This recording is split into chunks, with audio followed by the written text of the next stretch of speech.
in Mark chapter 2, Jesus meets with Levi and a bunch of other tax collectors and sinners. In verse 13, it says this. Once again, Jesus went outside beside the lake. A large crowd came to him, and he began to teach them. As he walked along, he saw Levi sitting at the tax collector's booth. "Follow me," Jesus told him, and Levi got up and followed him. While Jesus was having dinner at Levi's house, many tax collectors and sinners were eating with him and his disciples, for there were many who followed Jesus.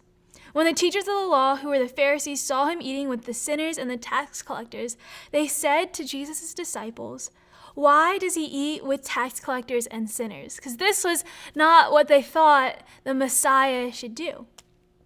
On hearing this, Jesus said to them, "It is not the healthy who need a doctor, but the sick. I have not come to call the righteous, but sinners."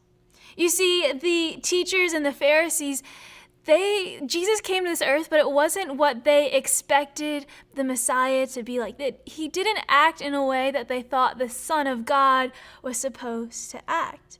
They believed if Jesus is the Messiah, that he is for them. But Jesus tells them it's not the healthy who need a doctor, it's the sick. I've come to call the righteous. I have not come just to call the righteous, but the sinners. See, they had this mentality that the Messiah, the person Jesus was supposed to be, that he was too good to maybe sit with tax collectors. And that's not how the Messiah was supposed to act.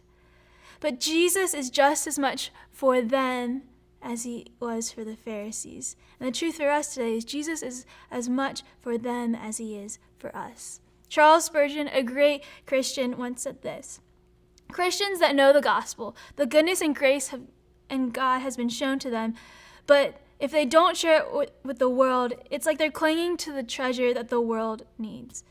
The world is starving and they hoard the bread of life."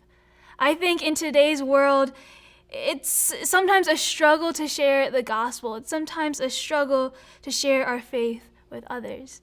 But there's a popular magician group called Penn and Teller, and Penn is a guy who's outright said that he's an atheist. But he had this encounter one time where a man had like one of those little pocket Bibles, and he walked up to Penn and he gave it to Penn and he said, "I wrote a little note in the beginning of the Bible, and I just wanted to give this to you."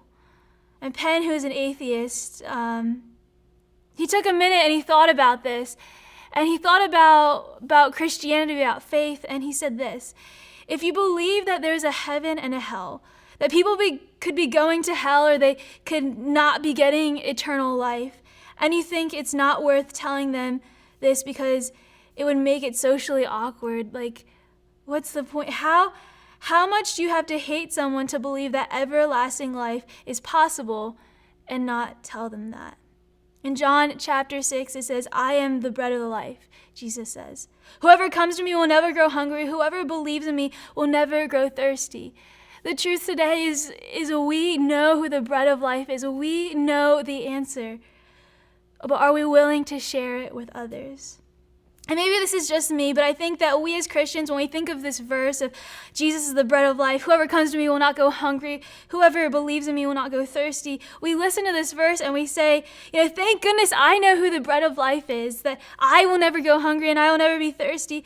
But may we be challenged today. May we be challenged that us knowing who the bread of life is, us knowing who Jesus is, knowing his goodness, his grace, and his mercy he's shown us, know that there are people out there that are hungry, people out there who are thirsty and in need of him, that God calls us to go out, that Jesus is just as much for them as he is for us.